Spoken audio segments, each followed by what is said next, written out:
Huling salubong, ang aspin na hindi na bumalik. Sa loob ng halos 2 dekada, may isang asong aspin na laging unang sumasalubong sa isang lalaking umuuwi galing trabaho.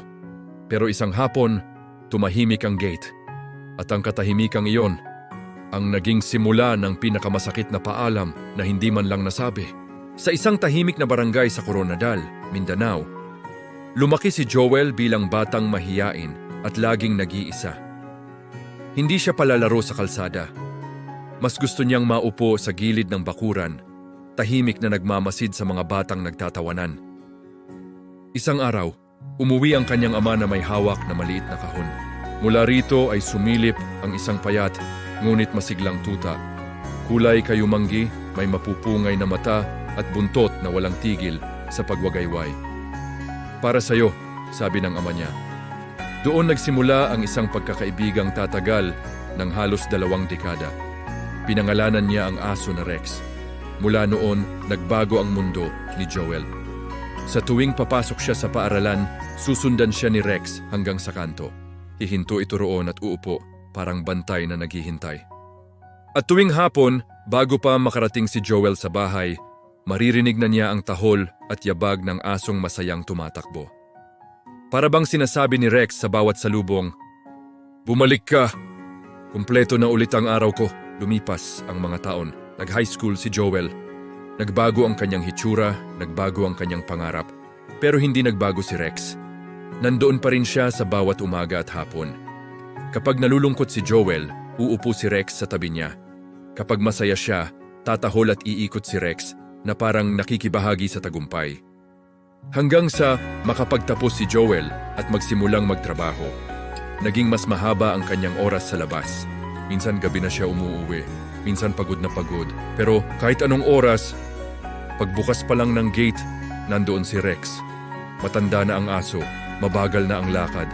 Minsan nanginginig na ang paa, pero hindi niya kailanman nakalimutan ang kanyang tungkulin, ang sumalubong. Maraming beses naisip ni Joel, kung may tao lang na magmamahal sa akin ng ganito, sapat na ako. Isang hapon, pagod na pagod si Joel galing trabaho.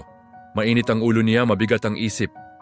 Ngunit gaya ng dati, inaasahan niyang pagdating sa gate, may tatahol, may tatakbo, may yayakap. Pero pagpasok niya, tahimik. Walang tahol, walang yabag, walang asong umiikot sa tuwa. "Ha? Rex?" sigaw niya. Hinahanap niya sa likod bahay, sa ilalim ng mesa, sa bakuran, sa kalsada. Wala. Unti-unting pumasok ang kaba. Habang naglalakad siya sa kanto, may kapitbahay na lumapit, mabigat ang boses, nag-aalangan. "Joel, hindi ko alam paano sasabihin." At doon niya narinig ang balitang hindi niya kailanman gustong marinig. May grupo raw ng kalalakihan ang nanakit kay Rex, pinalo sa ulo, pinaglaruan, ikinarga sa tricycle. At pagkatapos noon, wala nang nakakita. Parang tumigil ang mundo, hindi na niya narinig ang paligid, hindi na niya naramdaman ang hangin. Ang alam lang niya, may nawala. Isang bahagi ng kanyang buhay na hindi na babalik. Umuwi si Joel na parang anino. Umupo siya sa harap ng gate, ang lugar kung saan lagi siyang sinasalubong. Doon siya umiyak, galit, awa, lungkot, panghihinayang, lahat sabay-sabay. Naisip niya ang lahat ng araw na hindi niya pinansin si Rex dahil pagod siya. Ang mga sandaling sinabihan niya itong mamaya na. Ang mga pagkakataong hindi niya napansin na matanda na pala ang kanyang kaibigan. Ngayon, huli na. Lumipas ang mga linggo. Bawat uwi ni Joel, napapatingin pa rin siya sa gate. Umaasa. Umaasang maririnig ang pamilyar na tahol, makikita ang kumakawag na buntot. Mararamdaman ang yakap ng isang asong walang hinihinging kapalit. Pero hangin lang ang sumasalubong. May bakanteng espasyo sa kanyang puso, isang puwang na hindi kayang punuan ng kahit ano. Ngunit kasabay ng sakit, unti-unti ring nagising ang kanyang kamalayan. Naisip niya ang lahat ng hayop na walang boses, walang depensa, walang tagapagtanggol. At naisip niya si Rex, ang asong hindi kailanman sumuko sa pagmamahal. Sa halip na manatiling galit, nagsimulang tumulong si Joel sa mga asong gala sa kanilang barangay.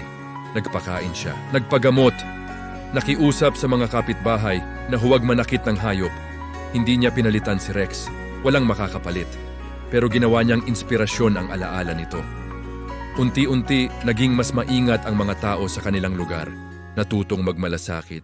Natutong magtanong bago manakit. Natutong makita ang damdamin ng mga nilalang na hindi makapagsalita. At sa bawat asong tinulungan niya, pakiramdam ni Joel, may parte ni Rex na patuloy na nabubuhay. Hanggang ngayon, sa tuwing uuwi si Joel, napapatingin pa rin siya sa gate. Minsan sa hangin, pakiramdam niya may kumakawag na buntot. Minsan sa katahimikan, parang may tahol na pamilyar. Minsan, sa puso niya, ramdam pa rin niya ang salubong. Hindi man bumalik si Rex, ang pagmamahal nito ay nanatiling buhay. At doon niya naunawaan, ang tunay na pagmamahal ay hindi nawawala.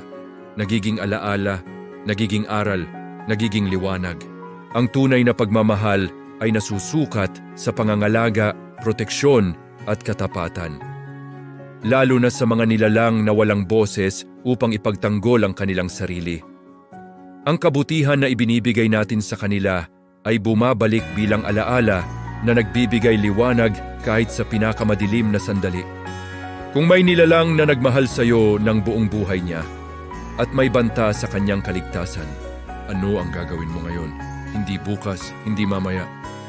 Upang ipaglaban at iprotekta siya bago dumating ang huling sandali.